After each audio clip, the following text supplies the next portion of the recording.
କୋବି ଗାଜର ଛୁଇଁ ପିଆଜ। ହଁ ଆଳୁ ଫାଳୁ ପକାଇବ। ମୁଁ କ'ଣ ଅଧ କିଲୋ ମୁଁ ଆଳୁ ପକେଇଥିଲି।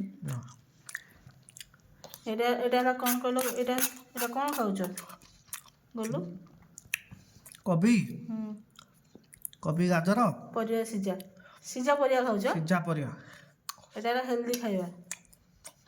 କୋବି ଗାଜର ଛୁଇଁ ଛୁଇଁ ଏଇଟା ହେଲା ତମ ଡାଏଟ୍ ଖାଇବାଟା ହେଲା। ସେଇଥିପାଇଁ ଗୋଲୁମୋଲୁ ଦେଖା ହେଉଛନ୍ତି ମହାରାଜାଙ୍କ ଭଳିଆ। ଗୋଲୁମୋଲୁ ସୁନ୍ଦର। ଯେ ଗୋଲୁମୋଲୁ ତ ମୁହଁଟା ଟିକେ ଦେଖିଦେଲ ଧନ। ହଁ ଦେଖନି, ଇଏ ହେଲା ଗୋଲୁମୋଲୁ। ନିରୀହ ପିଲାଟେ କିଛି ଜାଣିନଥିଲେ। ମୋ ଫଟୋ ନିଅ ନା। ଆଉ ନା ତମର ଗୋଲୁମୋଲୁ ବହୁତ ଦିନରେ ଭିଡ଼ିଓ ବନେଇଥିଲା ତ, ସେଥିପାଇଁ ମୁଁ କହିଲି ଆଜି ବନେଇ।